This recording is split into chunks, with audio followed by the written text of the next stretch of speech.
महाराष्ट्र का चमकता हुआ मुंबई शहर और मुंबई का एक इलाका ओशिवारा।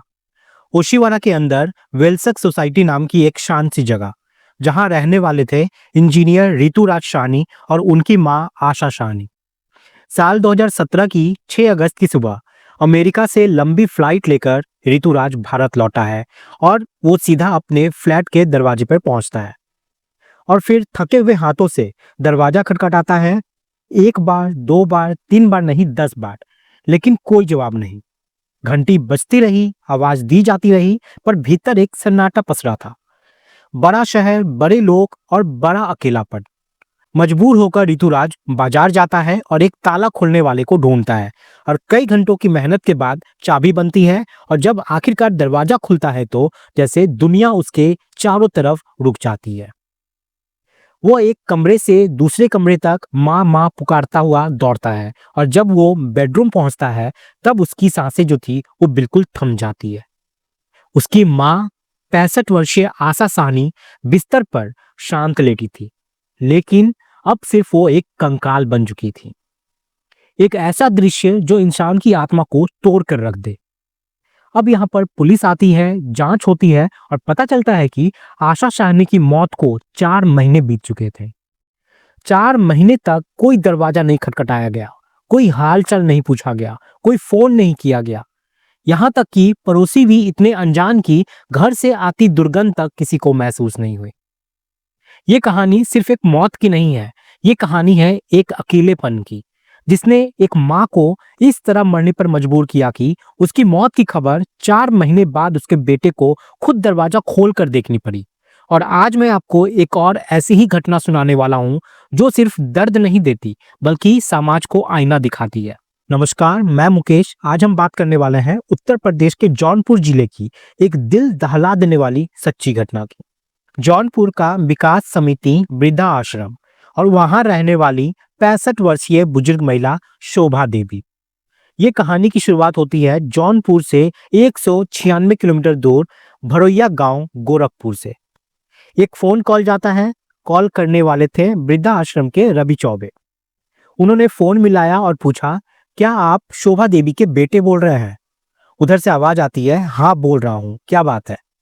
और अगले ही पल रवि चौबे कहते हैं, आपकी माँ की तबीयत बहुत खराब थी, उन्हें अस्पताल में भर्ती कराया गया था, लेकिन डॉक्टर उन्हें बचा नहीं पाए। अब आप आकर उनकी शव को ले जाएं। अब ये बात सुनते ही बेटे ने कहा, 10 मिनट दीजिए, मैं आपको वापस कॉल करता हूँ। लेकिन 10 मिनट बीत जाते हैं, 20 मिनट बीत जाते हैं, कोई फोन तक नहीं आता। रवि चौबे सोचने लगते हैं कि कैसा बेटा है ये। माँ वृद्धा आश्रम में रहती है, बीमारी से मर गई और इसके पास 10 मिनट भी नहीं है अपनी माँ के लिए। इसी बीच गांव में बेटे की मीटिंग होती है, क्योंकि शोभा देवी जिनकी मृत्यु हो गई थी उनके 3 बेटे और 3 बेटियां थी। बड़ा बेटा परेशान बैठा था क्योंकि घर में कुछ ही दिनों में उसकी बेटे की शादी थी। 23 नवंबर 2025 को शादी के बीच मौत की खबर चली आए तो इसे अपशगुन माना जाता है वहां के परंपरा के हिसाब से। इसलिए ये सोचकर बेटा कहता है कि क्या कोई तरीका है कि माँ की लाश को कुछ दिनों के लिए रोका जा सके। इस पे रिश्तेदार सलाह देते हैं कि डीप फ्रीजर में रख दो या नदी किनारे दफना दो, शादी के बाद निकालकर अंतिम संस्कार कर देंगे। अब ये सुनकर आप खुद समझ सकते हैं कि माता पिता के लिए आखिर इन बच्चों में प्यार का मूल्य कितना बचा हुआ था। फिर एक एम्बुलेंस बुलाई जाती है और 6,000 रुपए का किराया तय होता है और 20 नवंबर को शोभा देवी की शव गांव पहुंच जाती है। लेकिन अब नई मुसीबत ये कि शादी आने वाली है और ऐसे में अंतिम संस्कार नहीं किया जाएगा, क्योंकि अब शगुन होता है। इसलिए फैसला होता है कि शव को नदी किनारे दफना दिया जाए, फिर शादी के बाद निकालकर अंतिम संस्कार कर दिया जाएगा। और यहाँ पर होता भी यही है। घर वाले उनकी लाश को नदी किनारे ले जाते हैं, एक गड्ढा खोदते हैं और शोभा देवी को वहीं दफना देते हैं। लेकिन जब ये खबर सोशल मीडिया पर उजागर हुई तो पूरा इलाके में हंगामा मच गया। अब आप खुद सोचिए कि ये कैसा बेटा है, कैसा दिल है इसका, कैसी इसकी इंसानियत है। लेकिन असली कहानी इससे भी कई ज्यादा दर्दनाक है। सोशल मीडिया पर एक झूठी कहानी चल रही थी कि बेटों ने माँ बाप को घर से निकाल दिया था, लेकिन असल में स्थानीय रिपोर्टर सुरेंद्र कुमार के अनुसार सच थोड़ा अलग था। शोभा देवी और उनके पति भुवाल गुप्ता एक साधारण परिवार से थे। किराने की दुकान, थोड़ा बहुत काम और घर की जिम्मेदारियां। शोभा देवी ने गांव में महिलाओं का समूह बनाकर चिट फंड जैसी व्यवस्थाएं शुरू की थी, जिसे हम लोग कमेटी भी बोलते हैं गांव में। लेकिन कुछ गलत फैसलों के कारण वो कई लाखों रुपए के कर्ज में डूब जाती है। जब उन्होंने अपने तीनों बेटों से कहा कि हम पर लाखों रुपए का कर्ज चढ़ गया है, क्या तुम तीनों मिलकर मेरी मदद कर सकते हो? तो तीनों ने यहाँ पे हाथ जोड़ लिए और कहा, हमारे बस की ये बात नहीं है, आपने कर्ज लिया है, आप अपना खुद देखो। अब ये सुनकर पति पत्नी टूट जाते हैं, घर में माहौल बिगड़ जाता है और दोनों अचानक गायब हो जाते हैं घर से। बाद में पता चलता है कि वे राजघाट में रोते बिलखते बैठे थे, जहां किसी ने उन्हें सलाह दी कि आप दोनों अयोध्या या मथुरा चले जाओ, वहां धर्म स्थलों पे भोजन और रहने की व्यवस्था जो है वो हो जाती है।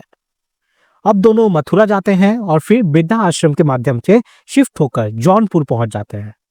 वहीं रहते रहते शोभा देवी के पैर में लकवा मार जाता है, फिर यहाँ पे हालत बिगड़ जाती है और 19 नवंबर 2025 को उनकी मौत हो जाती है। मौत के बाद उनके पति भावुल गुप्ता और बेटे को सूचना दी जाती है, लेकिन परिवार वाले जो थे शादी की वजह से इस सबको लेना नहीं चाहते थे। अब मीडिया ने यहाँ पे ये दिखाया कि बेटों ने माँ बाप को घर से निकाल दिया था, लेकिन असली सच्चाई ये नहीं थी। सच्चाई थी कर्ज, गरीबी, मजबूरी और गलतफहमियां। अब समाज चाहे जो भी कहे, सच यही है कि 6 बच्चों ने 2 बुजुर्ग माता पिता को उनके आखिरी दिनों में अकेले छोड़ दिया। आज भी ग्रामीणों का कहना है कि इस इलाके में शादी के समय मौत हो जाए तो शव को नदी किनारे दफना दिया जाता है। लेकिन बात सिर्फ एक रिवाज की नहीं है, बल्कि उस सोच की है जिसने इंसानियत को पीछे छोड़ दिया है। उधर मुंबई में आशा शाहनी और यहाँ जौनपुर में शोभा देवी, दोनों की कहानियों में एक चीज कॉमन है, वो है अकेलापन। एक माँ जिसने अपने जीवन में 6 बच्चों को पाला, लेकिन बुढ़ापे में उन 6 बच्चों में से कोई भी उन 2 माँ बाप को नहीं संभाल पाया। वहीं मुंबई में ऋतुराज ने अपनी माँ से 1 साल तक बात नहीं की, क्योंकि वो खुद डिप्रेशन और पारिवारिक समस्याओं से जूझ रहा था। उसकी पत्नी से विवाद चल रहे थे, बच्चों की जिम्मेदारी थी, नौकरी का दबाव था और इसी चक्कर में माँ पूरी तरह अकेले पड़ गई। वो तो अगस्त में दरवाजा खोल कर पहुंचा, लेकिन माँ अप्रैल में ही दुनिया छोड़ चुकी थी। 4 महीने तक पड़ोसियों को पता तक नहीं चला। यही हमारी आधुनिक सोसाइटी की सबसे बड़ी त्रासदी है। आसपास लोग हैं, लेकिन पास कोई नहीं है। ये दोनों घटनाएं सिर्फ कहानी नहीं, बल्कि चेतावनी है कि आपके आसपास भी कोई आशा शाहनी, कोई शोभा देवी, कोई फुवाल गुप्ता शायद बिल्कुल अकेले रह रहा हो, इंतजार कर रहा हो कि कोई दरवाजा खटखटाए, कोई हाल चाल पूछे, कोई आवाज दे। दोस्तों, इस पूरी कहानी का मकसद किसी पर उंगली उठाना नहीं है, बल्कि आपको जगाना है। ये याद दिलाना है कि माता पिता को सिर्फ पैसों की जरूरत नहीं होती, उन्हें जरूरत होती है अपनों की आवाज की, अपनों के समय की, अपनों के प्यार की। क्योंकि जहां मोहब्बत होती है वहां अपशगुन नहीं होते, जहां फर्ज होते हैं वहां बहाने नहीं होते। दोस्तों, इस पूरी घटनाक्रम को सुनाने का उद्देश्य किसी को परेशान करना नहीं है, किसी का दिल दुखाना नहीं है, बल्कि आपको जागरूक करना है, आपको सचेत करना है। आप सब लोग अपना ख्याल रखें, सुरक्षित रहें। जय हिंद, जय भारत।